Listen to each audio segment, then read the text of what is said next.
Olá, como eu disse, voltaria a fazer alguns vídeos para falar da temática socioambiental, né? Sobretudo neste momento em que a gente tem boas notícias, coisas a comemorar. É claro que nem tudo são flores, né? No Congresso Nacional há uma movimentação muito grande para, sabe aquela coisa de fim de feira, né? Ah, tá acabando o governo, vamos aprovar o que der agora. Aquela coisa do passar a boiada do Ricardo Salles, né? O Ricardo Salles falava que na época da pandemia, como a imprensa não estava olhando muito para o governo, estava focada nas questões relativas à pandemia, então que era para passar boiada, para alterando legislação, normas, diplomas legais, e de certa forma é isso que o Congresso está querendo fazer acontecer nesse momento. Já tentou, inclusive, passar aquele pacote do veneno, né, um projeto de lei que visa flexibilizar ainda mais a aprovação de agrotóxicos, mas até por articulação que aconteceu da Gleisi Hoffmann, presidente do PT, e esse pacote do veneno não foi votado. Mas existe uma movimentação grande para poder aprovar projetos absurdos do ponto de vista ambiental. Mas isso é assunto para outro momento. Vamos falar das boas notícias, né? Primeiro, a boa notícia é essa equipe de transição, no caso específico na área de meio ambiente, né?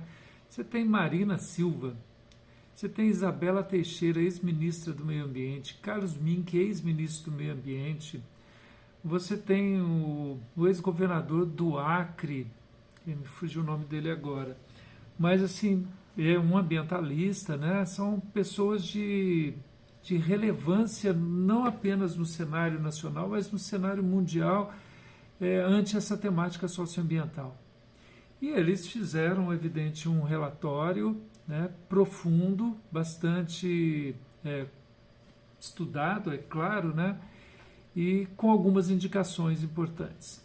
Eu vou citar algumas apenas, né, e para a gente poder ver, inclusive, ver a diferença, né, daquele Ricardo Salles, aquela figura inominável, né, inclassificável até, que promoveu a destruição da floresta amazônica, de outros biomas, que esteve envolvido, inclusive, em um processo que rola com tráfico de madeira da floresta amazônica. Bem, mas isso é outro caso.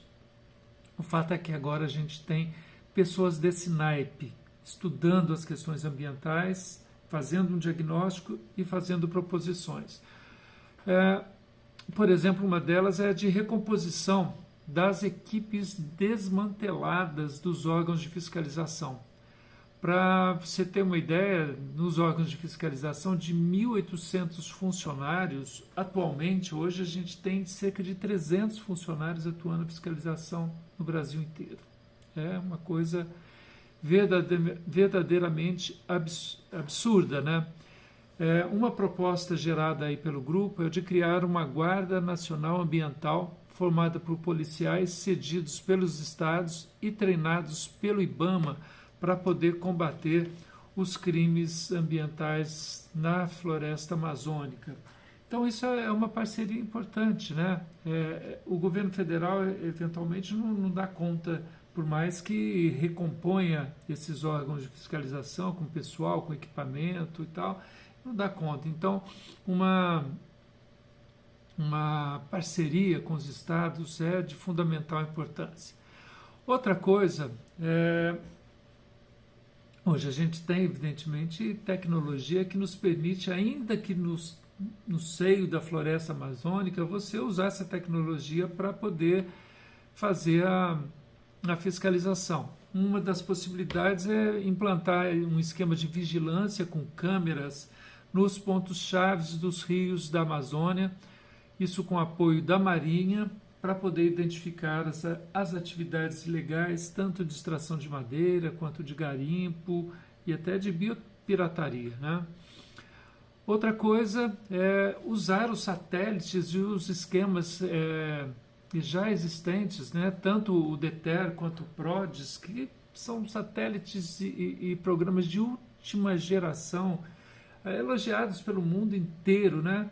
E que foi praticamente desqualificado por esse governo, tanto é que depois se resolveram comprar um esquema de satélite que efetivamente se viu depois, apesar de ter pago uma grana preta, se viu que ele não funciona como esses dois programas, aí, o PRODES e o DETER, para poder identificar regiões de queimadas, de devastação da floresta amazônica.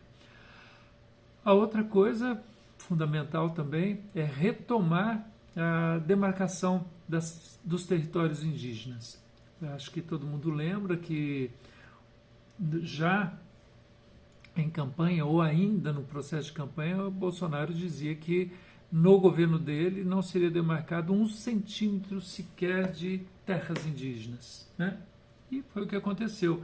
E a gente sabe que por justiça, por direito, eles têm que ter esse território demarcado.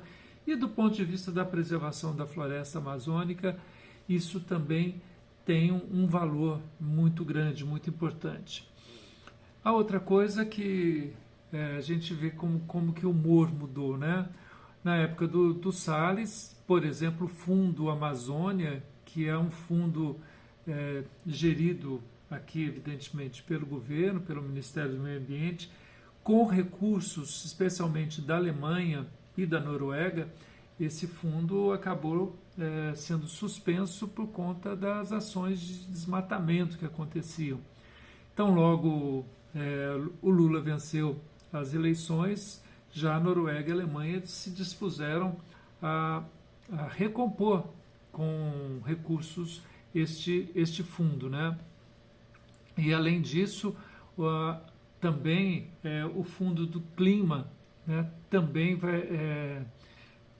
é uma possibilidade aí de captação de recursos de governos de outros países, para que a gente possa fazer frente às atividades científicas, às atividades necessárias para a gente entrar no combate fortemente às alterações climáticas.